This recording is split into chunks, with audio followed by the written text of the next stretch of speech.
O meu nome é Madalena Gonçalves e, em representação da equipa de Private Wealth Management do BIG,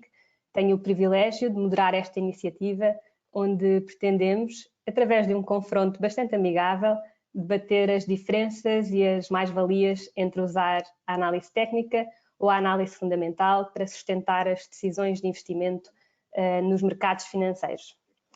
Na equipa de Private do BIG, onde somos atualmente 9 Private Bankers em Lisboa e temos 1,4 mil milhões de ativos sob supervisão, destacamos-nos pelo acesso digital às soluções de investimento que apresentamos e gostamos de manter um acompanhamento muito próximo aos clientes e, nesse sentido, promovemos estes eventos onde podemos, em formato de mesa redonda, debater estes temas que consideramos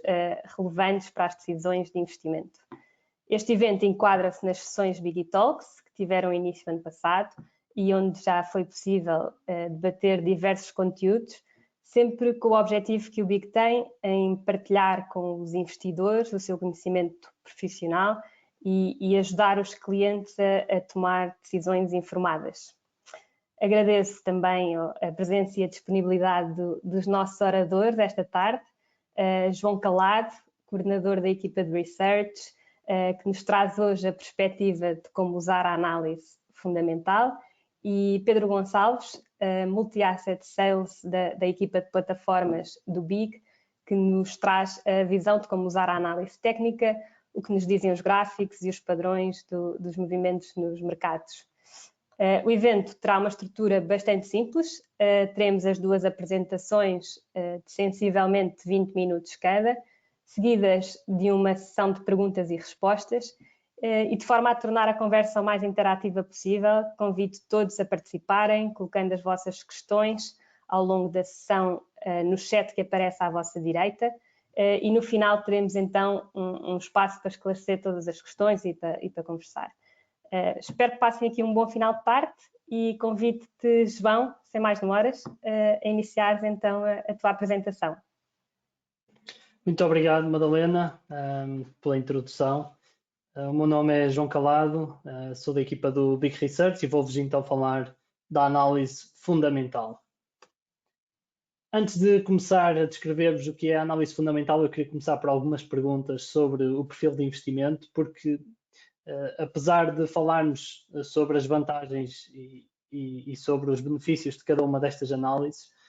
nem todas as análises são para todos os investidores e, portanto, antes sequer de começarmos a investir, é bom conhecermos o nosso próprio perfil de investimento e, portanto, o que é que nós queremos atingir com o nosso portfólio financeiro. Portanto, a primeira pergunta que nos podemos colocar é esta mesma. Portanto, estamos a investir para o quê? Para a nossa reforma e, portanto, vai ser um horizonte de investimento de muito longo prazo, ou temos um objetivo mais de curto prazo que queremos atingir com a nossa carteira de investimentos. Depois também, qual é o tempo que cada um de nós tem para disponibilizar aos investimentos e à procura de investimentos e à análise e acompanhamento destes investimentos. Há pessoas que lá está, trabalham fora desta área e, portanto, não hão de ter a mesma disponibilidade como alguém que está constantemente a trabalhar em mercados financeiros e, portanto, constantemente a analisar empresas e notícias. Não quer dizer que não possa investir, vai ter simplesmente de ter uma forma de análise que não despenda tanto tempo como alguém que trabalha todos os dias neste mercado. Depois, uma pergunta muito importante e que às vezes alguns investidores esquecem de fazer antes de começar a investir, que é qual é a perda máxima que eu estou disposto a incorrer. Ou seja, se houver um evento de crise, que é muito provável que haja, portanto, durante os largos anos em que o mercado acionista funcionou, houve vários momentos de crise e, portanto, é necessário que o investidor saiba quanto é que está disposto a perder ou quanto é que está disposto a ver a sua carteira desvalorizar, mesmo que seja no curto prazo, porque lá está, normalmente quando há crise, e vimos isso ano passado com a pandemia, as notícias tendem a ser muito negativas, muito pessimistas e, portanto, é preciso ter uma carteira com a qual nós estamos confortáveis, de modo a não vendermos na pior altura possível. E isto vai depender também do risco que o próprio investidor toma na sua própria vida pessoal. Portanto, vai ser muito diferente para um investidor que já abriu o seu próprio negócio, que está habituado a poder ter uma perda de capital no seu próprio negócio e, portanto, sabe quais são os riscos de investir num negócio assim mais e, portanto, está habituado a receber um rendimento fixo mensal e por isso não está tão habituado às diversas variações que podem ocorrer no mercado e no seu próprio património. E depois também qual é o conhecimento financeiro que o investidor já tem e qual é aquele que pretende obter no futuro, que vai também, claro, depender da sua disponibilidade.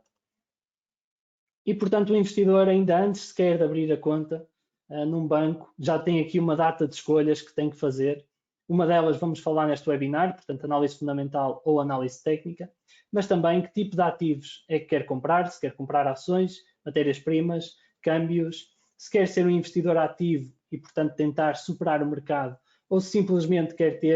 ser um investidor passivo e ter, por exemplo, um índice que replica a performance do mercado, se quer ter investimentos mais especulativos ou se quer ter investimentos mais conservadores. Lá está, se quer investir para o longo prazo, por exemplo, para a reforma, ou se quer investir para o curto prazo. E depois, se quer usar instrumentos como o stop loss, o profit taking, ou se não quer usar esses instrumentos de trading automático e, portanto, controla ele próprio a sua carteira e as compras e as vendas. Então, começando então pela análise fundamental,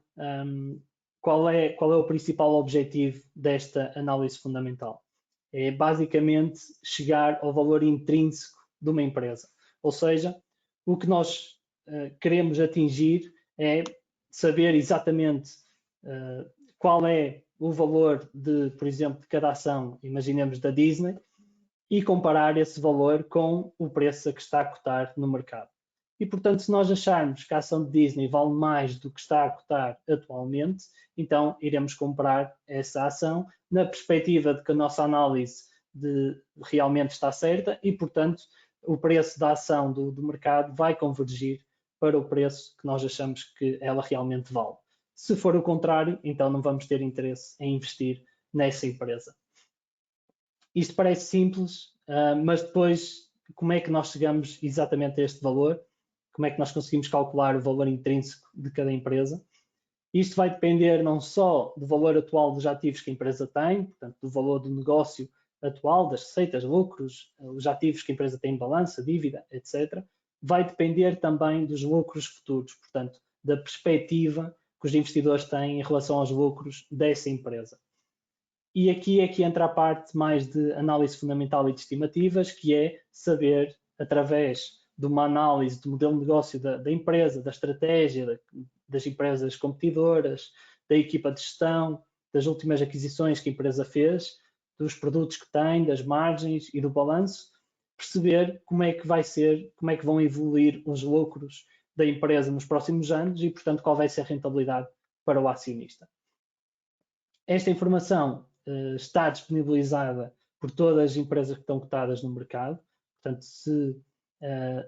nós temos acesso aos relatórios anuais das empresas que explicam não só o modelo do negócio, como também os principais riscos, os principais competidores, os principais produtos e também as perspectivas que a equipa de gestão tem para o futuro. Podemos também ver apresentações de resultados trimestrais, temos também as conferências com analistas e podemos acompanhar também as últimas notícias sobre cada empresa. E, portanto, a próxima pergunta é exatamente onde é que nós encontramos toda esta informação e, portanto, como eu já tinha mencionado, esta informação está disponível para todos os investidores e potenciais investidores, portanto, toda a gente tem acesso a esta informação. Basta ir ao Google, escrever o nome da empresa, neste caso Walt Disney, escrever à frente Investor Relations e vai diretamente à página do Investor Relations, portanto, a relação com os investidores da empresa. E aí é que tem acesso a estes relatórios anuais, a estas notícias, à equipa de gestão, etc. Todas as informações que são disponíveis e que são públicas sobre a empresa. Se, por outro lado, quiser aceder a um sumário desta informação, que também tem uma certa perspectiva da nossa parte sobre a estratégia da empresa, o modelo de negócio, etc., pode ir ao site do big.pt e ir a informação de mercados, Big Research, flash notes e consegue ver aqui por indústria as diversas empresas que nós já analisamos e aceder, portanto, se clicar aqui, por exemplo, em Walt Disney, aceder a umas notas que nós fazemos em que descrevemos as diferentes áreas de negócio da empresa. Temos também as demonstrações financeiras deste negócio. Falamos sobre a equipa de gestão, qual é a experiência, o que é que fizeram no passado, em que outras empresas é que atuaram. E falamos também de fusões e aquisições e de eventuais riscos que a empresa possa ter. E, portanto, falando um bocadinho do perfil do Big Research, é claro, a nossa análise é fundamental e focada em ações, mas tentamos ter também um perfil um bocadinho mais ativo, no sentido em que queremos escolher, não queremos ter o índice todo, mas queremos ter os melhores negócios, e é para isso que fazemos toda esta análise fundamental, é para selecionar os melhores negócios de cada índice e, portanto, conseguir gerar alfa, ou seja, uma performance superior à do índice. O nosso objetivo é de longo prazo, também aqui em concordância com a análise fundamental, e não temos limites no sentido em que estamos constantemente a analisar as empresas e notícias que vão saindo e, portanto, tomamos nós, então, as decisões sobre que empresas poderão ser mais atrativas ou não para investir neste momento. Temos também um perfil conservador, no sentido em que estamos à procura de empresas com balanço robusto, empresas que consigam resistir a várias crises, e não temos aquele perfil tão especulativo de, por exemplo, uma farmacêutica pequenina que tenha um medicamento em que vai ser ou não aprovado pelo regulador e que, portanto, isso vai determinar se a empresa vai ter um futuro brilhante ou se, por outro lado, vai deixar de existir. Tentamos nos afastar desse tipo de empresas porque, de facto, queremos gerar alfa com base em negócios mais robustos e que nos deem segurança em momentos de desvalorização do mercado acionista. E isto porque começamos aqui por olhar para o índice Dow Jones, portanto o índice americano, desde os anos 1900, e aqui conseguimos ver que o índice de facto já passou por diversas crises e, portanto, o nosso objetivo lá está, não é tentar antever qual vai ser a próxima crise, mas sim ter empresas robustas o suficiente que em cada crise se adaptam e, portanto, beneficiam depois da recuperação económica que normalmente vem após cada uma destas crises. E vocês podem me perguntar, então, porque é que não tentamos antever estas crises, porque é que, quando começam a sair as notícias negativas, porque é que nós não começamos, então, a vender e não saímos completamente do mercado? E isto é simplesmente porque cada crise acaba por ser muito diferente das anteriores.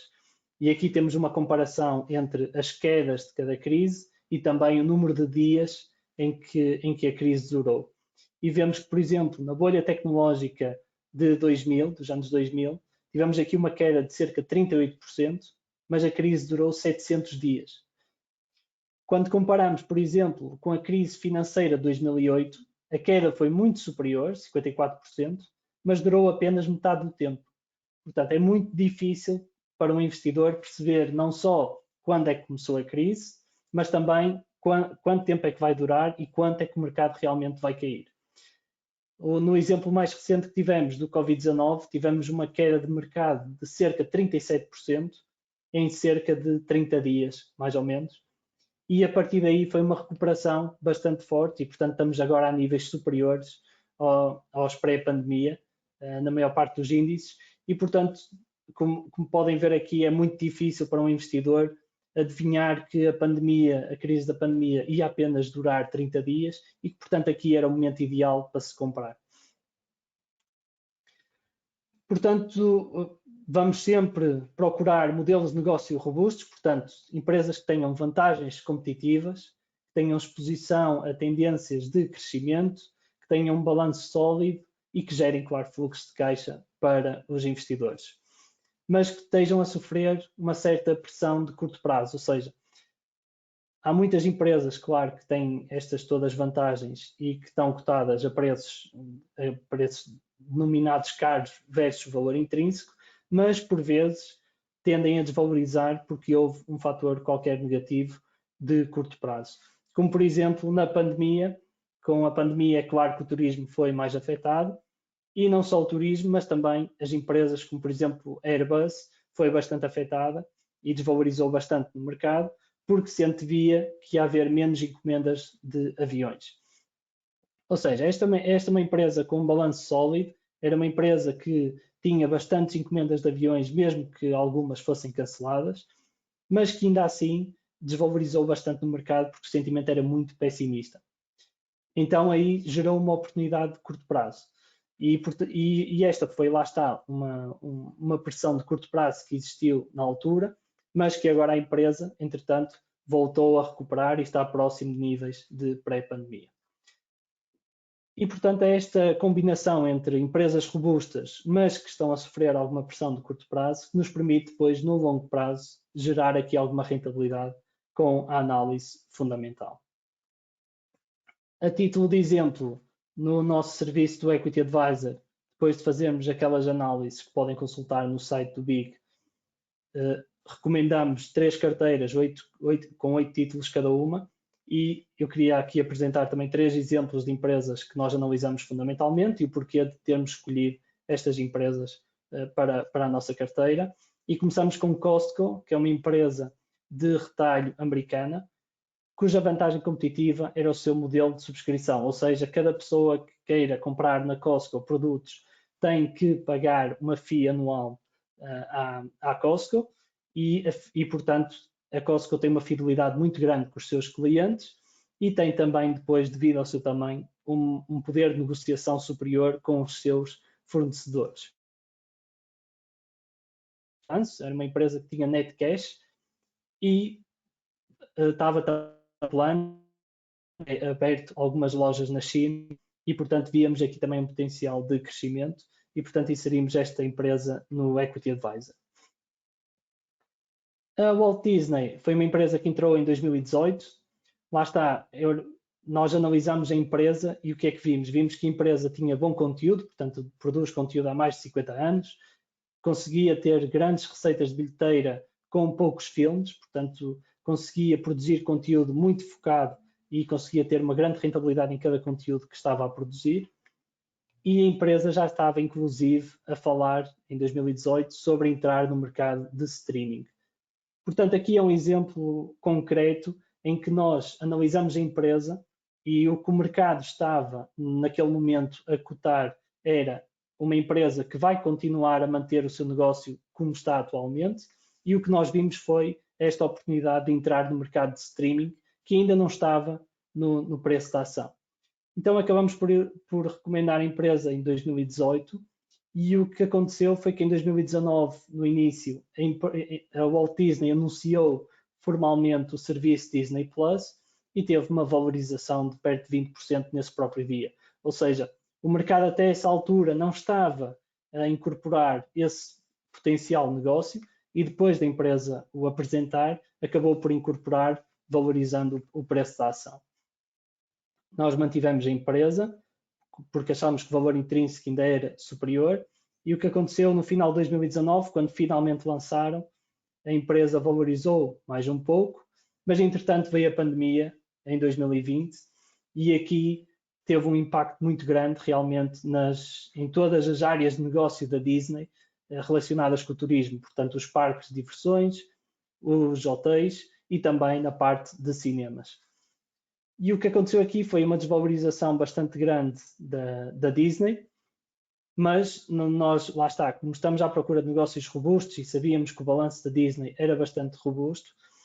não tivemos aqui dúvida sobre se deveríamos abandonar a empresa, porque saberíamos que, apesar de ter 1 ou 2 anos um pouco mais difíceis, a empresa tinha capacidade para sobreviver a esses anos mais complicados e depois conseguir tirar partido realmente da recuperação dos seus principais negócios e também do crescimento do negócio de streaming.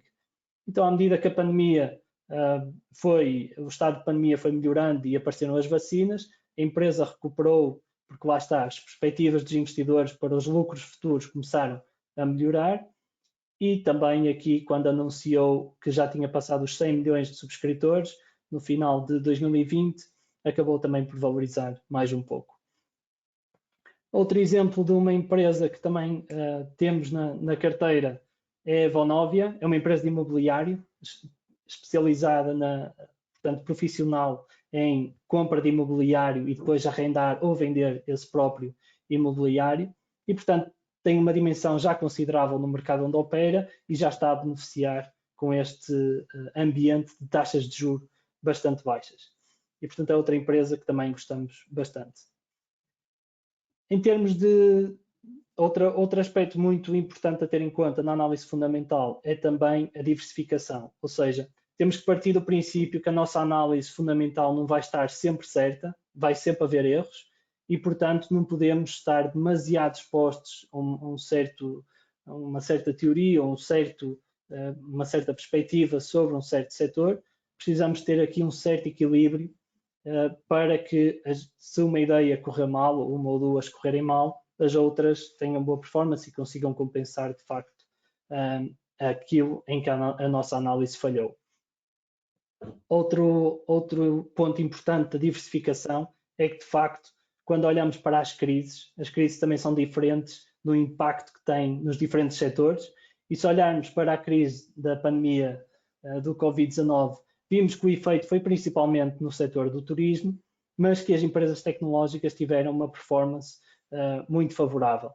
O mesmo não aconteceu, por exemplo, na crise da bolha tecnológica, em que as empresas tecnológicas foram as que foram mais pressionadas e, portanto, tiveram maior desvalorização. É sim importante termos uma certa diversificação, lá está, para conseguirmos também acentuar as possíveis desvalorizações que temos na nossa carteira. E queria também terminar aqui só com a nossa rendibilidade simulada na Bloomberg, através das nossas trocas, basicamente para vos mostrar que o nosso objetivo não é ter uma rendibilidade de 15%, 20% acima do mercado, vamos ter sempre um comportamento muito similar ao mercado, mas lá está, através da análise fundamental e da escolha dos negócios que têm melhores perspectivas na nossa ótica para o futuro, conseguir ter aqui um bocadinho mais de performance versus o mercado. Muito obrigado e passo então para o meu colega Pedro Gonçalves, que vos vai falar da análise técnica.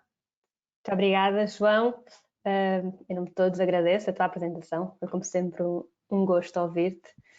E agradeço também as questões que já foram colocadas e, como referi no início, no final teremos um espaço reservado para perguntas e respostas, pelo que convido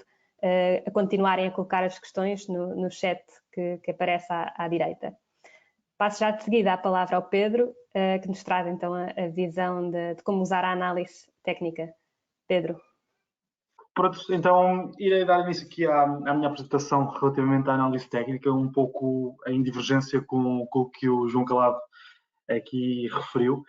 até porque no caso da análise fundamental procura sempre ir encontrar, ou tenta na maioria das vezes encontrar o valor intrínseco de um certo ativo. Aqui neste sentido da análise técnica não é isso que preconiza, não é isso que tenta achar nem encontrar, mas sim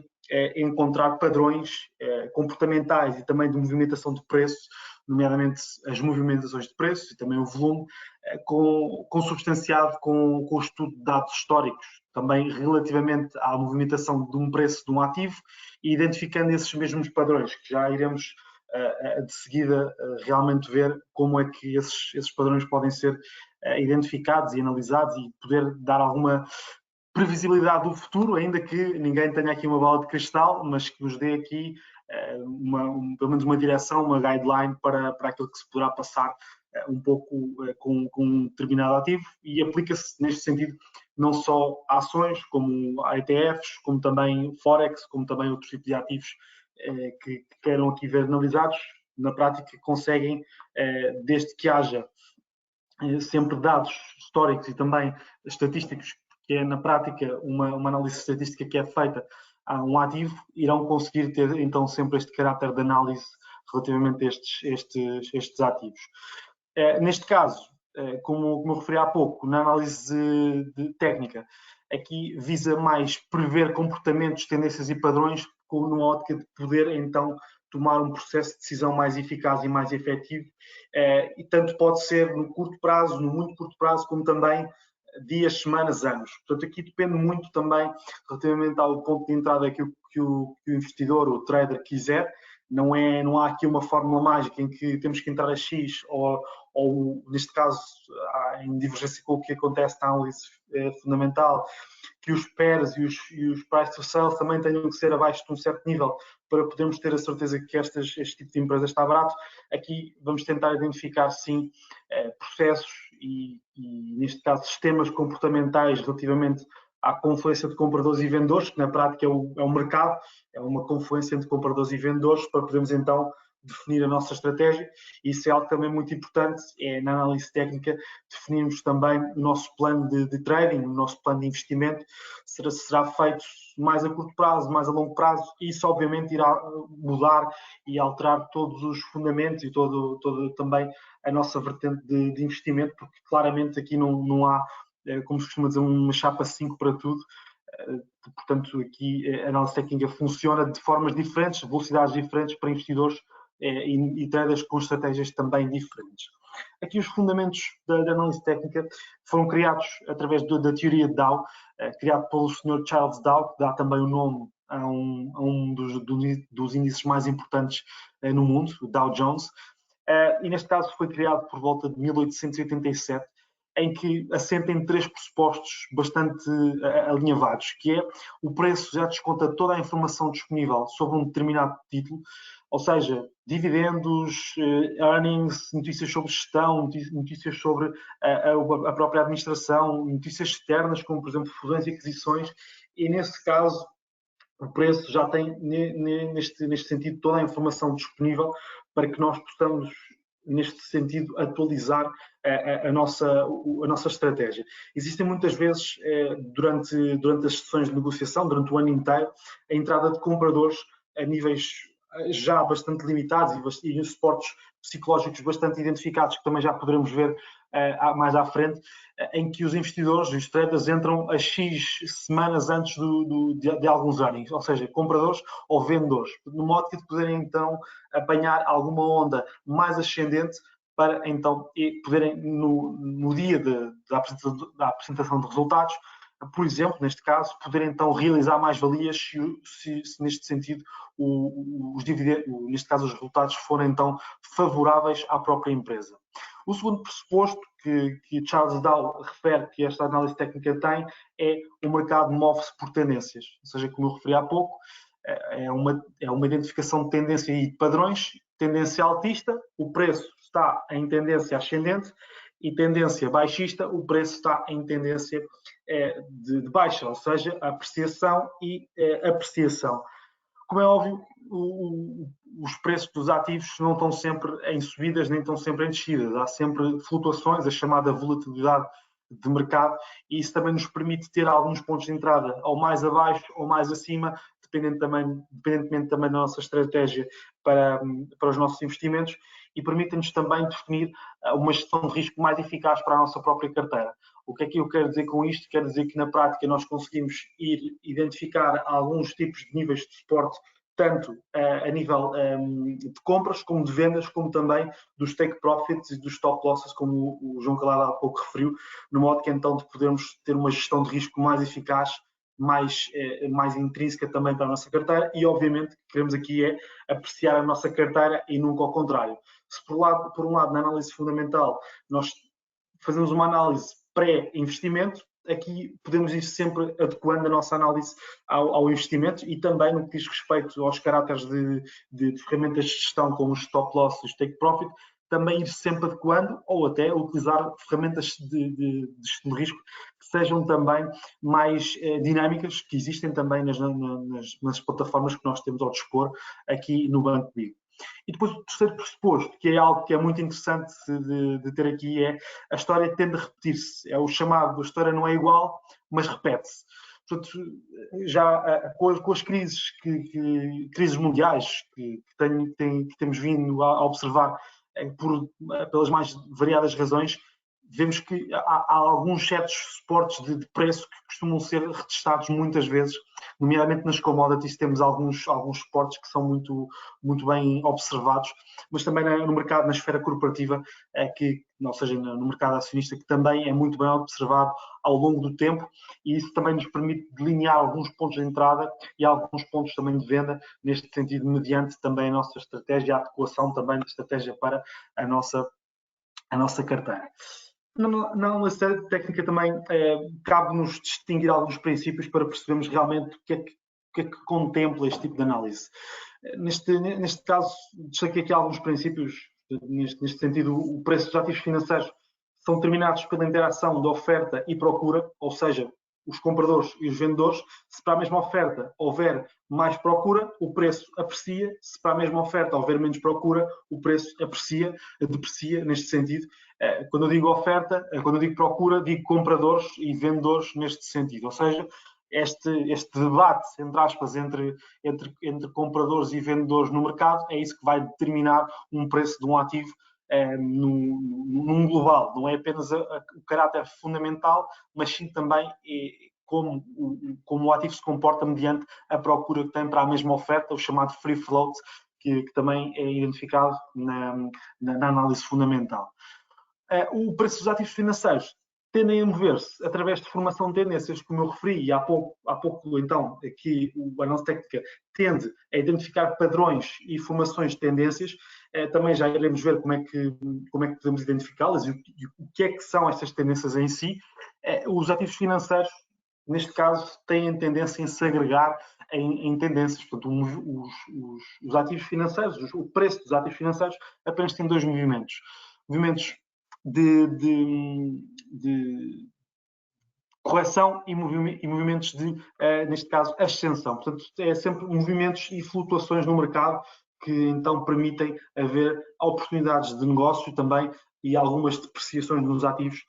muito também, mesmo que tenhamos feito uma boa análise fundamental, existe sempre a possibilidade, e olhamos para o exemplo da Goldman Sachs, por exemplo, que é um ativo que teve mais ou menos 10 anos desde a crise financeira de 2008 para poder voltar aos níveis de 2008, de pré-2008, neste sentido. Portanto, por melhor que tenha sido feita a nossa análise fundamental, obviamente que há sempre o perigo de podermos ter estas reversões nas tendências da procura pelos ativos. Portanto, neste caso, existe sempre o problema, que é a mítica frase que o mercado pode continuar irracional mais tempo do que nós nos podemos continuar solventes. Portanto, essa também é uma grande verdade no que diz respeito não só ao facto de termos investimentos que são ruinosos para nós, mas também, por outro lado, termos investimentos sem qualquer tipo de gestão de risco. Como o João falou há pouco, temos aqui uma eficaz gestão de risco relativamente aos stop loss e aos take profits. É também algo muito importante no que diz respeito a um tipo de carteira que seja mais dinâmica, não falando das carteiras que são para 10, 15, 20 anos, obviamente, mas aí é completamente diferente. Mas se não quisermos estar expostos às apreciações, que neste caso são determinadas por aquilo que o próprio mercado vai determinar também, ou seja, num ano de bastante afluência aos mercados e de bastante injeção de capital nos mercados, obviamente que os nossos ativos têm tendência a também apreciar melhor. Mas também se não tivermos uma carteira bem definida ou então demasiado concentrada num setor ou numa geografia, há uma grande probabilidade também da nossa carteira não ter as performances e os alfas relativamente ao mercado que nós queremos, e é por isso que o João também falou há pouco, o facto de ter uma carteira bastante diversificada, neste caso, ter uma carteira diversificada por vários setores e também por várias geografias, faz muito sentido e é algo que deve ser preconizado e deve ser um dos mandamentos do investimento para podermos então ter uma carteira entre aspas, saudável e que tenha, se por um lado, apreciações de um lado, depreciações do outro, que me permitam então fazer o offset entre perdas e ganhos num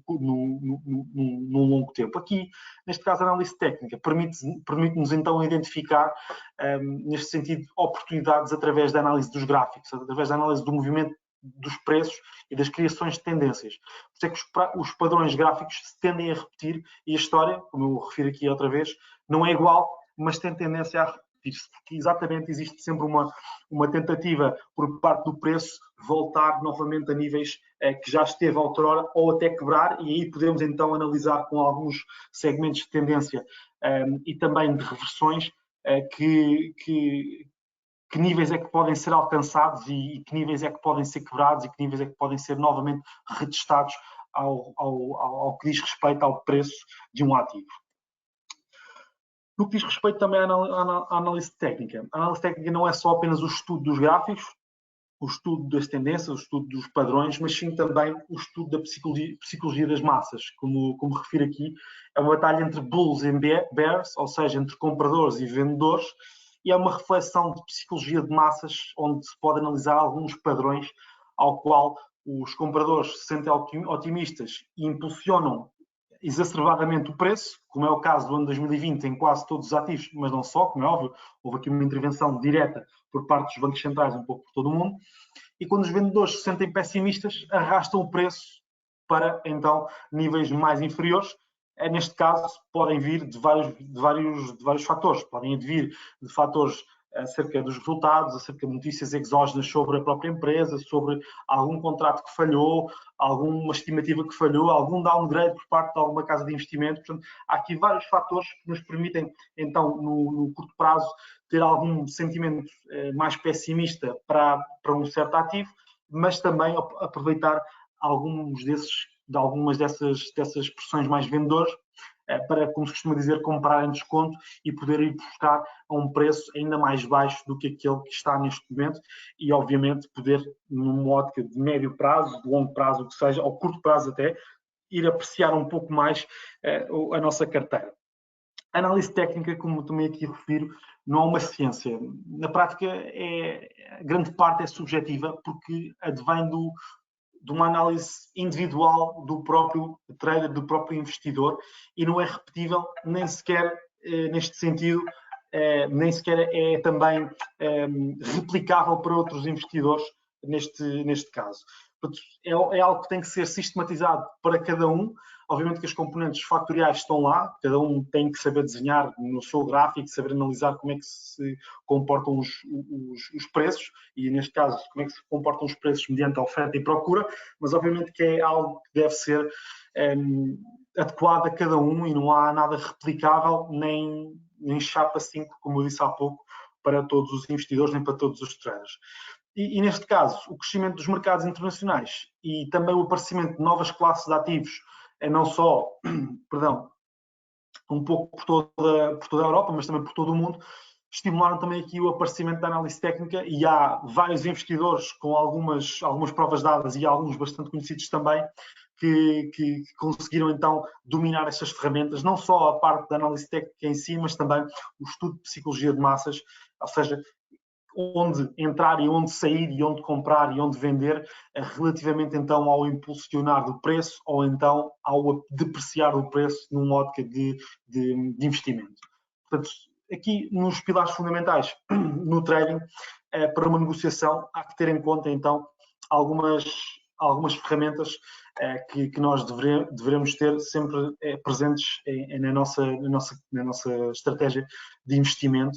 em que a primeira se deve consubstanciar entre análise técnica e fundamental, que na minha perspectiva são indissociáveis. Portanto, teremos sempre aqui, por um lado, uma análise fundamental bem fundamentada, por outro lado também uma análise técnica referentemente a todo o tipo de pressão mais compradora e vendedora, para numa ótica de entrar a um preço mais barato ou um preço mais baixo, e também saber quando existe alguma zona de pressão de venda e também alguma zona psicológica de sobreaquecimento do preço, em que possa haver aqui claramente algum tipo de reversão da tendência, e neste sentido uma tendência altista, poder haver uma reversão de 180 para então uma reversão baixista. Isto permite-me também identificar padrões com mais precisão, além de ter então o suporte da análise fundamental no meu backlog. Por outro lado, ter aqui uma gestão de risco bastante eficaz. Portanto, o nosso risco-retorno também deve ser aplicado condizentemente com a nossa estratégia. Eu posso conseguir aplicar perdas de 20%, 30% na minha carteira, ao passo que o João ou a Madalena podem apenas conseguir aportar 5%, 6%. Portanto, cada um depende do seu próprio nível de risco e por isso é que nós vemos, por exemplo, em março do ano passado, que tivemos um sell-off generalizado em que alguns mercados caíram cerca de 30%, 40%, porque existe sempre, numa ótica comportamental, a vertente de panic selling, e isso obviamente que exacerba então a pressão mais vendedora sobre os mercados e a pressão mais vendedora sobre os nossos ativos, sobre os ativos que nós temos em carteira, e obviamente nos vai levar a que, por um lado, vamos no mesmo sentimento negativista e vendamos, ou então, por outro lado, mantemos esse mesmo ativo. Se essa análise fundamental tiver sido bem feita, essa queda ou esse chamado drawdown não vai ser tão significativo para nós enquanto investidores, porque sabemos que é um ativo para o futuro, não é um ativo para os próximos 3, 4 anos. Se for algo que nós queremos apenas por um espaço de tempo não tão alargado, obviamente que isto vai mexer connosco e é algo que nós vamos tentar, entre aspas, livrar-nos do nosso portfólio e vendemos muitas vezes em perdas. E por outro lado também existe também o risco de nós termos algumas perdas significativas, 20%, 30%, 40%, e pensarmos que o mercado vai reverter e nunca vendemos esse ativo, até ele muitas vezes chegar a perdas de 40%, 50%, 70%. O caso mais recente é o caso dos veículos elétricos, os EVs. Temos, neste caso, alguns a NIO, temos também, no caso das energias renováveis, alguns ativos que perderam cerca de 50%, 60%. Tivemos também o caso da Nikola, que teve algumas quedas depois de uma casa de investimentos, de uma casa de research, também ter referido que a empresa era uma fraude. E muitos investidores que continuavam e continuam a acreditar na empresa veem-se abraços com perdas de 70%, 80% do valor de investimento inicial, porque por um lado já investiram no topo e por um lado também não fazendo muito bem a análise fundamental da própria empresa, porque muitas vezes nós vamos na onda da popularidade de um ativo, vemos então o nosso investimento cair a pique, e isso muitas vezes, como é óbvio, não é saudável para a nossa carteira, nem para nós enquanto investidores, no modo que então para o terceiro passo que eu passo a explicar, que é a disciplina emocional. Nós temos que retirar as emoções da negociação, porque a primeira coisa, o primeiro pilar para podermos perder dinheiro é colocar emoções nos investimentos. Os investimentos devem ser racionais e não emotivos, por isso é que nunca devemos apostar, nunca devemos investir neste sentido em algo que nos seja muito importante relativamente à nossa vertente sentimental, mas sim à vertente fundamental e técnica também. Por isso é que deve ser feita uma análise mais fundamentada do nosso investimento e não apenas por emoção e por gosto. O prazo temporal das trades depende muito também daquilo como o investidor se posiciona no mercado. O investidor, o trader, como quiser. Temos aqui 4 tipos de durações de investimentos, em que o scalper faz vários negócios dentro de um dia. Portanto, o scalper muitas vezes tenta apanhar alguma apreciação de preço, alguma vantagem de preço, quando o ativo sobe 2, 3% em 15, 20 minutos, e depois vende logo esse ativo para poder então ter aqui alguma rentabilidade no curto prazo. Depois temos o day trader, que apenas faz negócios diários, portanto compra de manhã, vende à tarde, compra de manhã, vende à noite, antes do mercado fechar. Temos o swing trader, que tem, neste caso, durações entre dias a meses, portanto aqui funciona muito bem, neste caso, entradas, e aqui sim funciona muito bem a identificação de padrões, tendências baixistas ou altistas, ou seja, compradores ou vendedores. Depois temos o position trader, que pode ser um investidor, um trader que se posiciona no mercado durante meses, durante anos, e que levanta e faz então a realização de mais-valias numa ótica então de 3, 4, 5 meses, até 5 anos, eu diria que é aqui então da prática um position trader, na minha opinião. Alguns investidores famosos que estão aqui então representados: Jesse Livermore, um trader de ações. Eu não vou falar muito sobre os investidores, depois podem realmente ver quem foram e como é que eles utilizavam então a análise técnica. Paul Tudor Jones, também um trader de ações. William J. O'Neill, também um trader de ações. Jim Rogers, um trader de commodities, também um dos sócios de George Soros, o homem que shortou a Libra como muitos conhecem também. E depois o Richard Dennis, que é outro trader que, neste caso de commodities, neste sentido de commodities, existe uma análise técnica mais preconizada neste tipo de ativos, que são ativos que não têm uma base fundamental muito substanciada, como por exemplo as ações. Mas neste caso, todos os investidores, estes traders que temos aqui especificados, são investidores que realmente tiveram muito sucesso no mundo da análise técnica e no mundo dos investimentos. E é isso que também,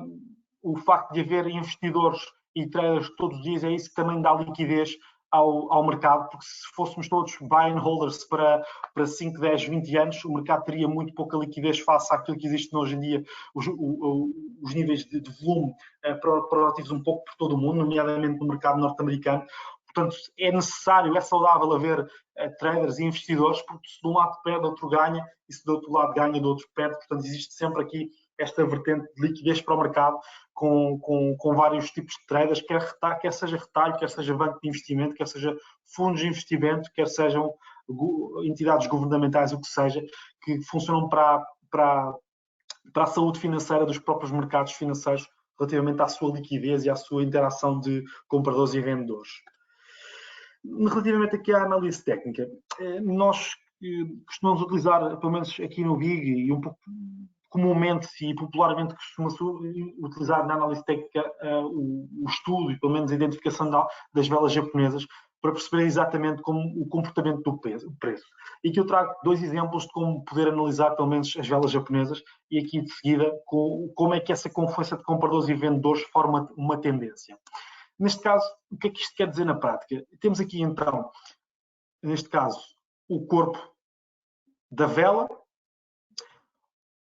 aqui o preço mais alto e o preço mais baixo do período ao qual nós escolhemos. Se for para o dia, este é o preço mais alto, este é o preço mais baixo e aqui, neste sentido, é onde a maior pressão compradora esteve nos tempos de negociação.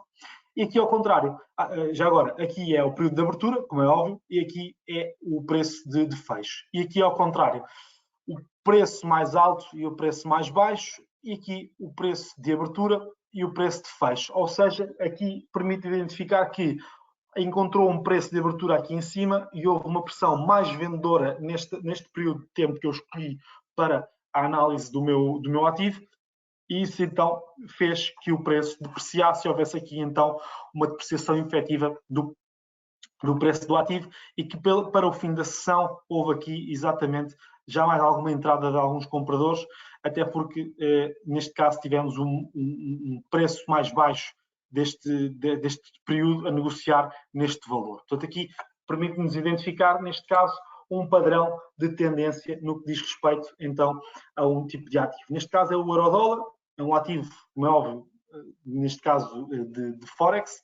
de par cambial, e neste caso permite identificar, então, que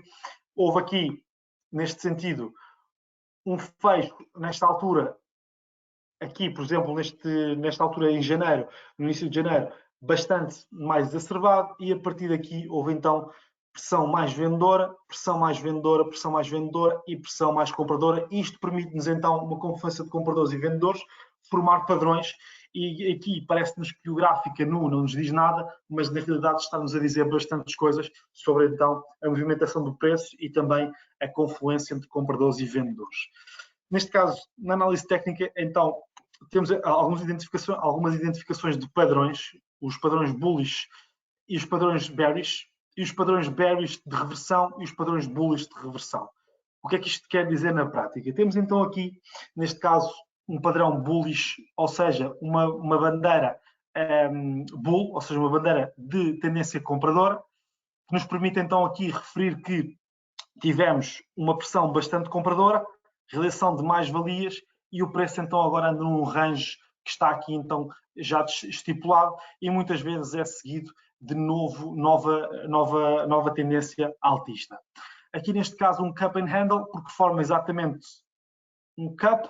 e aqui um handle. Às vezes o handle também é, neste caso, definido por uma pega aqui na diagonal. Isto permite-nos então referir que houve uma tendência bastante pressionante do preço para vendas e logo de seguida a entrada de compradores aqui numa zona já estipulada, numa zona definida. Aqui um triângulo ascendente que nos permite então determinar e identificar um afunilar do preço e que nos permite também estipular aqui algumas zonas de resistência que nos permitem então poder potenciar ou poder prever que poderá haver aqui uma ruptura em alta desta tendência de preço, ou seja, entrar compradores para irmos buscar 3, 4, 5%. E aqui então iremos ter o proporcionalmente inverso, o bear flag, ou seja, o bear flag, o inverted caput handle e o descending triangle, ou seja, neste caso, tendências baixistas. Para as tendências de reversão, temos então aqui, neste caso, os duplo topo, que nos permitem então identificar preços, zonas de tendência de exaustão de preço, que não conseguem então, neste sentido, superar esta zona psicológica de X dólares, X euros por ação ou por ativo. Por outro lado, temos aqui o Head and Shoulders, que continua então aqui a identificar um padrão de reversão de tendência altista, neste caso então, que nos permite identificar se abaixo de um certo nível estipulado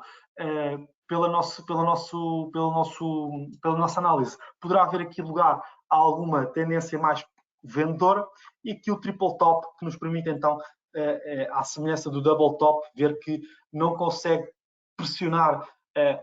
os compradores para continuarem neste período de ascensão do próprio preço, e então aqui também com o canal já estipulado, não é apenas um triple top ou um double top, ou seja, um duplo topo ou um triplo topo, que nos permite então identificar aqui zonas de pressão mais vendedoras. E aqui é exatamente o contrário, neste caso de bullish reversal, temos um duplo topo invertido, um head and shoulders invertido e também um triplo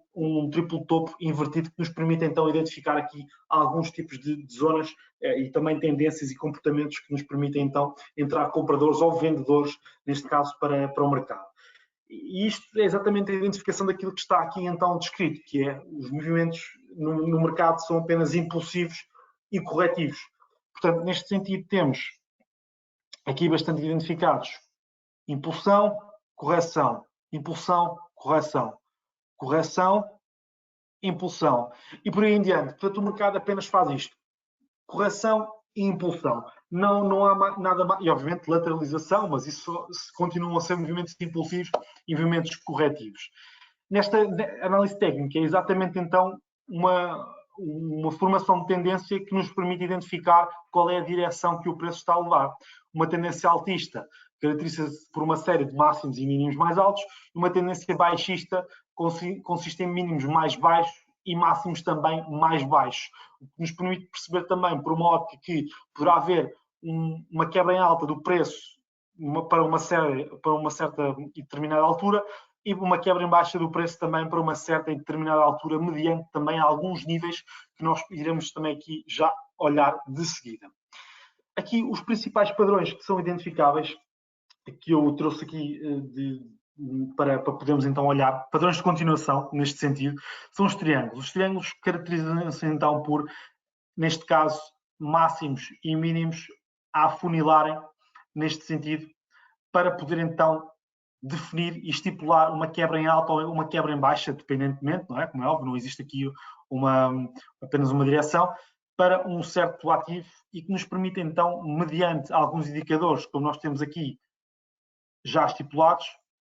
como as médias móveis, os RSIs e o estocástico, permitir então olhar para o mercado e perceber, olhar neste caso para o preço de um ativo e perceber então qual a direção que poderá tomar. Eu digo que poderá porque ninguém tem uma bola de cristal neste sentido, e que jogamos então aqui com probabilidades. Jogamos, não no sentido de jogar, que não é um jogo, mas sim, neste caso, trabalhamos com possibilidades e com probabilidades. De seguida, temos os retângulos. Os retângulos definem-nos então uma zona intrínseca de negociação que o preço continua então a negociar. Portanto, continua neste sentido, continua então neste range, neste limite de negociação, para, neste caso, mediante também alguns indicadores e alguma história do preço, podermos ver alguma apreciação ou alguma depreciação por parte do preço de um ativo. Por outro lado, temos aqui os pêndulos, que nos permitem então identificar certas barreiras corretivas para o mercado, é que irão ser seguidas ou de perspectivas mais ascendentes ou de perspectivas mais descendentes para o mercado. Portanto, são identificáveis nos próprios gráficos. E por último, temos aqui as bandeiras que nos permitem então identificar aqui alguns ativos, aqui alguns padrões comportamentais para o próprio mercado, que me permitem então definir a direção bullish ou bearish, compradora ou vendedora, num determinado padrão e num determinado tempo. Aqui algumas identificações de padrões de continuação que eu trago aqui. Portanto, faz muito sentido, neste caso, olhar com olhos de ver para este tipo de padrão de continuação. Este curso, este webinar não é um curso intensivo de análise técnica, pelo que eu não vou falar extensivamente sobre isto, apenas identificar aqui alguns padrões de continuação. Neste caso, vão ser bullish e bearish, ou seja, bullish, temos aqui uma continuação deste padrão, uma quebra em alta, de uma bandeira, como identificado aqui então, neste sentido. Aqui um pêndulo, um bullish pennant pattern, que então vai, neste caso, afunilar o preço até quebrar em alta, e aqui uma falling wedge, que é neste caso então máximos e mínimos mais baixos, então para poder aumentar, neste caso, a perspectiva para o próprio preço. E aqui é proporcionalmente inverso para então os mesmos padrões, neste sentido para bearish, neste caso para vendas, para que um ativo então tenha uma índole mais negativa. No que diz respeito aqui à reversão, já analisámos, trouxe aqui com mais fidedignidade e também com mais detalhe. Aqui então, para podermos identificar alguns padrões, temos os bearish double top, os bearish head and shoulders, os bearish rising wedges, os bearish expanding triangles e os bearish triple tops, que irão ser proporcionalmente inversos numa ótica então de componente compradora. Portanto, isto é identificável, já existem plataformas que nós temos que identificam estes padrões automaticamente, como é o caso da BitTrader 24, e que permite-nos então identificar estes padrões para numa ótica então de poder ter uma identificação mais proativa e também mais inteligente neste sentido por parte da plataforma, e nos permite então ter uma direção mais importante para os nossos investimentos no curto prazo. No curto, longo, independentemente do nosso tipo de ótica. Aqui no que diz respeito também a outro tipo de identificação de caráter técnico, trouxe-me aqui então os suportes e as resistências. Neste caso, um suporte é então um nível que se encontra abaixo do preço atual e que tende a ser o nível ao qual os preços em queda encontram um suporte, um apoio. Isto significa que o preço poderá ou retestar, ou ressaltar, ou até quebrar em baixa este tipo de linha psicológica de negociação. Portanto, aqui, olhando para o que é um suporte e uma resistência, vemos então que, neste caso, o suporte é retestado aqui, por exemplo, no dólar franco, vemos então aqui que é retestado para a entrada de compradores. Aqui, a resistência, que é então, neste sentido, o nível ao qual um preço do instrumento reage, é um teto máximo ao investimento, e então é neste sentido que existe alguma resistência por parte do preço em quebrar em alta e muitas vezes retesta, e se quebra em alta, passa a ser suporte e deixa de ser resistência neste sentido. Portanto, olhando aqui com alguma direcionalidade, vemos então que existe então para um preço do ativo, um suporte e uma resistência. O suporte abaixo do preço, em que se houver aqui um reteste, vemos então que há uma possibilidade de virmos aqui retestar e entrar compradores. Se na resistência alguma tentativa de quebra em alta não consegue, então vem aqui uma pressão mais vendedora, e aqui é efetivamente um breakout, apenas um ligeiro breakout. Aqui está um breakout, em que volta aqui a retestar níveis de suporte, neste caso um retângulo de negociação, uma zona de negociação que está aqui identificada, e aqui anda então em vários níveis. Isto é algo estatístico, é um indicador estatístico também, é um indicador estatístico não, é uma identificação de indicadores estatísticos que nos permitem então identificar suportes e resistências por parte do preço, que nos permitem ir buscar alguns valores mais importantes no curto prazo. Por exemplo, se tivermos então aqui para a nossa carteira esse mesmo tipo de objetivo. Portanto, vemos então que há aqui sempre confluência de compradores e vendedores, e os compradores aqui a tentarem quebrar em alta, por exemplo, esta zona de resistência, e os vendedores então a não deixarem haver aqui uma exaustão de preço por parte então do ativo. Ok? Portanto, aqui zonas de suporte abaixo do preço, zonas de resistência acima do preço, e que nos permitem também definir algumas identificações de padrões e que nos permitem também identificar algumas zonas de entrada, algumas zonas de suporte, algumas zonas também de stop loss e take profit, numa ótica então de gestão de risco eficaz e efetiva para a nossa carteira. Alguns indicadores de suporte de trading que eu trouxe aqui para podermos ver com alguma rapidez também, porque o tempo já escasseia. As médias móveis de divergência e convergência, as MACD, que tentam captar a força de uma determinada tendência, é um indicador de momentum, ou seja, que nos permitem ver qual é a direção que um ativo está a tomar. Estes indicadores podem ser utilizados em conjunto, mas funcionam muito bem também, muitos deles apenas um com o outro e não os três em conjunto. Isto são apenas três de centenas de indicadores que existem e que podem fazer sentido para a vossa análise. Depois temos o índice de força relativa, o Relative Strength Index, o RSI, que compara a média de subidas e descidas do preço num determinado período de tempo. Este RSI funciona com vários time frames,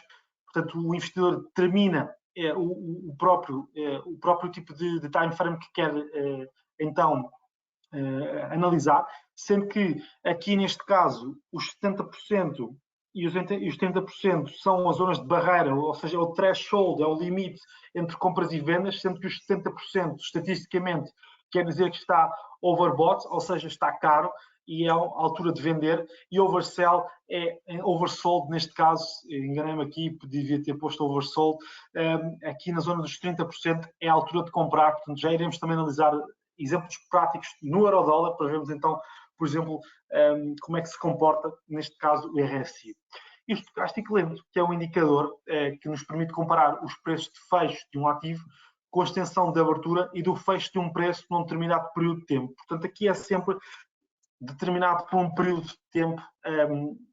relativamente ao que se passou. Portanto, aqui nós estamos a ver uma fotografia daquilo que se passou e ao comportamento de um próprio ativo, de um certo ativo, para então um time frame que nós escolhemos, para um certo período de tempo, um prazo temporal escolhido por nós.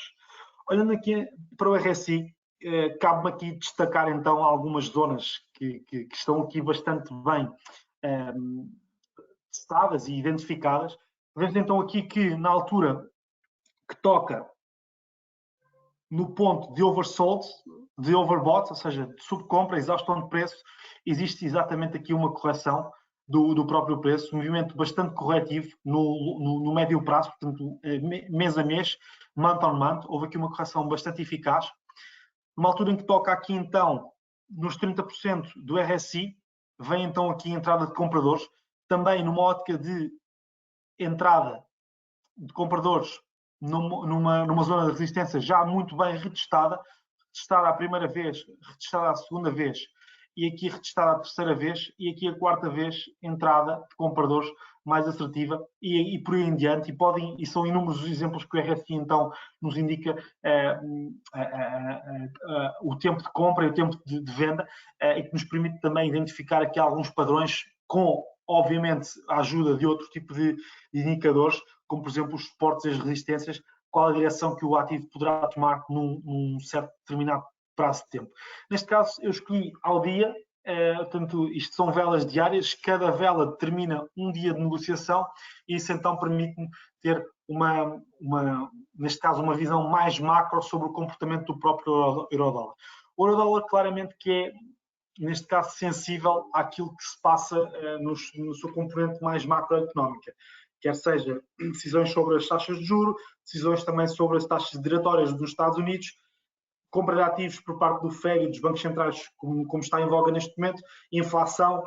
tem toda essa componente fundamental e é por isso que eu volto a reforçar. Para mim, a análise fundamental é indissociável da análise técnica e isso complementa uma à outra e sem olhar para um gráfico nós não conseguimos estabelecer um preço definitivo para o futuro, na minha perspectiva, e é por isso que é tão importante na minha ótica a análise técnica combinada com a análise fundamental. Olhando aqui para os padrões de MACD, vemos então aqui que já estão delimitados, em que, neste sentido,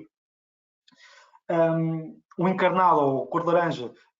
quer dizer que o índice de vendas, o volume de vendas se sobrepôs ao volume de compras, e neste caso voltámos aqui a ver esse tipo de indicador. Portanto, quando o índice de compra ou o índice de venda se sobrepõe um ao outro, vemos então aqui um exacerbar de compras e um exacerbar de vendas. Neste caso, houve aqui uma justa posição entre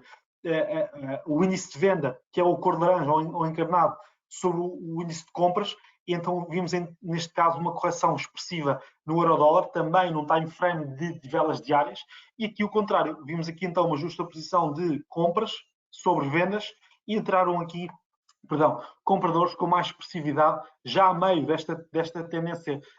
ascendente, como é óbvio, é verdade. Não obstante, tivemos aqui uma correção ainda que ligeira neste período entre abril deste ano. E aqui também identificadíssimo, justa posição de vendas sobre compras, e está aqui identificada então esta venda, sendo que este caráter aqui tem um caráter bastante fundamental. Foi então a reunião por parte do Fed, e neste caso a notícia por parte do Fed sobre então as questões da taxa diretória e o programa de ativos, o programa de compra de ativos por parte do Fed nos Estados Unidos.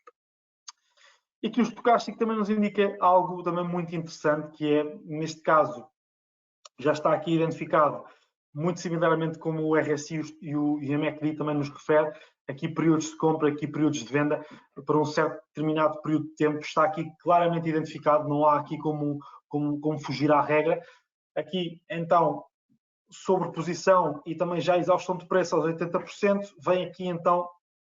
entrada de vendedores mais expressiva, e aqui então abaixo dos 20% entrada de compradores mais exacerbada também, até que vem aqui esta zona mais ou menos a meados de maio, aqui também já delimitado pelo novo toque por parte do estocástico. E aqui também analisando numa ótica que me poderão perguntar porque é que aqui não houve uma divergência tão grande. Vemos que houve aqui uma divergência, mas houve também volumes maiores por parte de compradores, e isso então deu uma direção mais positiva para o euro face ao dólar. Neste caso, bastante delimitada a queda que houve aqui por parte do euro face ao dólar, e então aqui houve então uma confirmação desta zona dos 80% do estocástico.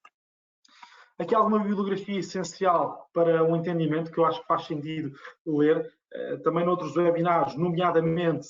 dados pelo meu colega Francisco Monteiro, que é também o meu colega no mesmo departamento, refere estes tipos de livros, e eu trouxe-os para aqui também porque fazem sentido. São livros muito importantes na ótica de análise técnica. Technical Analysis, The Candlestick Course, The Ethics of Finance e Market Wizards. Existem estes livros, também podem ser consultados em português, mas a maior parte deles vão ser consultados em inglês. Portanto,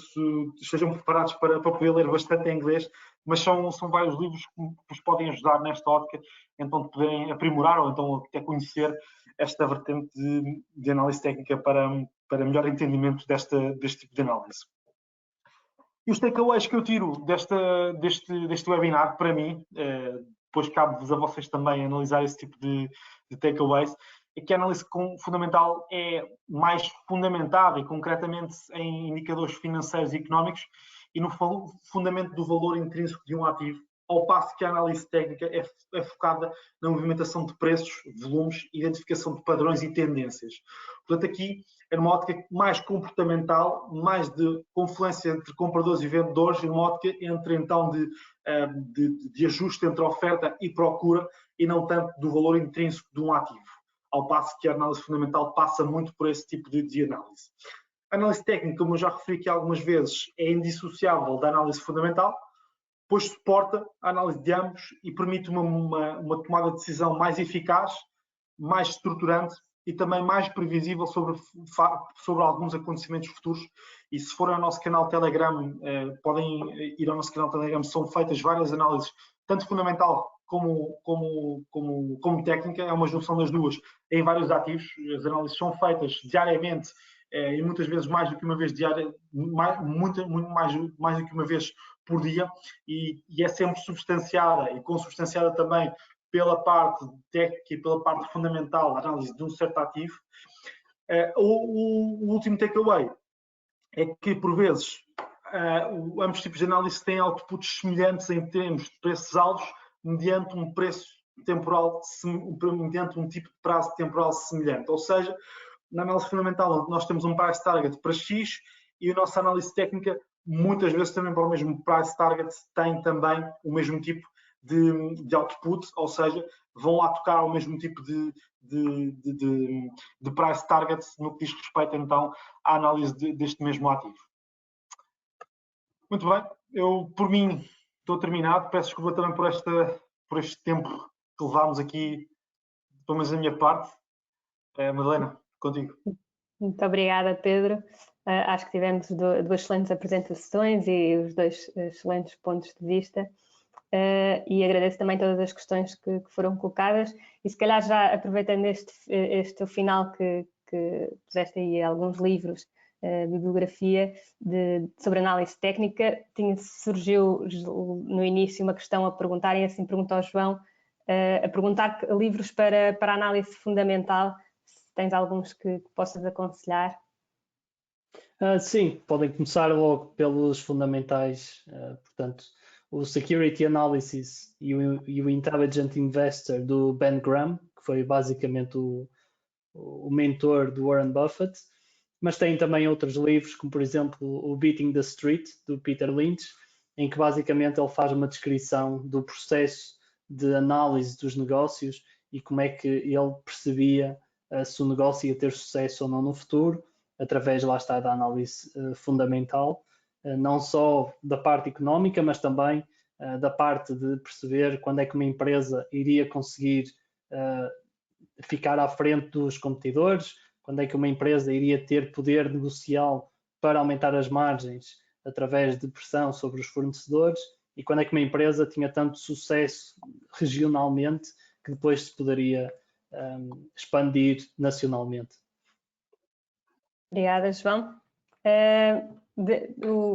Também aqui o Pedro principalmente falou muito das duas análises complementarem uma à outra e pegando um pouco nisso e nessa linha temos aqui uma questão que pergunta se será uma boa estratégia de investimento utilizar a análise fundamental para decidir o que comprar e a análise técnica mais quando comprar. É uma boa questão e o Calado falou muito disso, sobre como comprar, quais os ativos comprar mediante a vertente fundamental e o valor intrínseco de uma ação. E para mim faz muito sentido ter, numa ótica de análise técnica, o timing de compra. É verdade que se costuma dizer é melhor ter tempo no mercado do que tentar acertar o timing de mercado, mas se nós conseguirmos para um preço médio e buscar um preço muito mais baixo, é muito melhor do que, imagino, comprar a 40, é muito melhor do que comprar a 100. E o ano passado foi um ano bastante interessante nessa ótica, porque depois das quedas exacerbadas que houve no mercado, teria sido uma boa oportunidade, mas isso também não faz parte apenas da análise técnica, obviamente, isso faz parte do bom senso e de senso comum também, de poder comprar a um nível muito mais baixo relativamente àquilo que estava face a 3, 4, 5, 6 meses atrás. Portanto, empresas que sejam sólidas numa ótica fundamental e que estejam abaixo do seu preço do intrínseco valor, faz muito sentido comprar com base em análise fundamental também. Obrigada, Pedro. Na nossa ótica, nós percebemos a atratividade de tentar comprar um bocadinho mais barato, mas lá está, também quando olhamos para uma empresa e vemos que o valor intrínseco é, por exemplo, 50% acima do valor cotado no mercado, não vamos estar à espera de valorizações de 5% ou 3% para achar o melhor preço e simplesmente compramos, portanto não estamos aqui à espera do melhor momento para ganhar 3 ou 5% a mais, quando a nossa perspectiva é que valorize de facto uma porção muito mais significativa. Exato, pois nesse momento não é o momento, nesse tipo de investimento às vezes não é tão relevante. Alguns exemplos que foram aqui postos e assim, e generalizando, tem algo quando temos eventos inesperados e que há quedas acentuadas, ou ao contrário, como é que a análise técnica e a análise fundamental entram antes desses eventos e logo no pós? Não sei, João ou Pedro, se quiserem Responde da tua parte, João. Sim, como eu expliquei também muito naqueles slides de crise, a análise fundamental começa por analisar bem o negócio e escolher as empresas que são realmente robustas para o longo prazo. E o longo prazo implica passar por diversas crises, portanto, desde o início em que o investidor toma a decisão de comprar uma certa ação, tem que ter sempre na sua perspectiva que não vai ser tão linear o crescimento da empresa como está à espera. Portanto, pode acontecer a empresa passar por 1 ou 2 anos mais negativos e, portanto, desde que a empresa realmente tenha capacidade para ultrapassar essa fase e depois, na recuperação económica, revalorizar novamente, na análise fundamental não estamos muito preocupados em antecipar quando é que vai ser a próxima queda, simplesmente podemos aproveitar as quedas do mercado generalizadas, que normalmente existe, como o Pedro referiu e bem, o panic selling, aproveitar esses panic selling para escolher quais são as empresas que, face ao valor intrínseco que nós calculamos, quais são as empresas que estão mais baratas e que podemos aproveitar para comprar nesses momentos de desvalorizações do mercado. Pedro, não queres acrescentar aqui alguma coisa? Sim, foi como eu disse há pouco, dei o exemplo da Goldman Sachs, que voltou, teve mais de 10 anos para poder voltar então ao valor de 2008, ao pré-2008, e isso é demasiado tempo para o investidor comum, muitas das vezes. Portanto, com a análise técnica podíamos prever aqui alguns movimentos mais baixistas, ou pelo menos tendências não tão de apreciação para o preço do ativo da Goldman Sachs, por exemplo, e nos permitiria sair enquanto nós estávamos com uma perda relativamente baixa e não esperar tanto tempo para que houvesse uma apreciação tão grande. Eu percebo da vertente do João a parte de nós vamos escolher empresas sólidas, robustas financeiras, com um negócio atrativo e escalável também, mas por outro lado, se nós pudermos ter apreciações, ou neste caso rentabilidades mais interessantes do que os 3, 4% ao ano de algumas empresas em setores mais defensivos, por exemplo, porque setores menos defensivos são sempre empresas que nós nunca conseguimos ter a certeza quais irão ser os seus rácios de crescimento e a sua sustentabilidade do próprio negócio, podemos então sempre utilizar paralelamente com a análise fundamental, a análise técnica, e utilizar também para ter potencialmente novas oportunidades de negócio. E como eu disse há pouco, temos vários tipos de time frames e de prazos temporais para entrar, quer seja diários, intradiários, semanais, mensais, anuais, o que seja. Portanto, pode fazer sentido manter uma empresa nas suas óticas de crescimento, durante os seus prazos de crescimento, durante 2, 3 anos, fechar, ou 2, 3 meses, fechar a posição, e isso poderá ser muito importante numa ótica de rentabilidade para a nossa carteira num ano, por exemplo. Ok, obrigada aos dois. Obrigada também a todas as questões. Já estamos aqui a passar um bocadinho do tempo que tínhamos para esta sessão e por isso depois responderemos a todas as questões por e-mail. Infelizmente não temos tempo para tudo, mas um especial agradecimento ao João e ao Pedro pelas suas valiosas apresentações aqui hoje. E qualquer outra questão, não hesitem em contactar-nos. Podem utilizar o meu e-mail madalena.goncalves@big.pt e terei todo o gosto em ajudar e aprofundar este tema ou outros que vos pareçam pertinentes. Muito obrigada aos dois, obrigado a toda a audiência e até à próxima. Muito obrigado. Obrigado.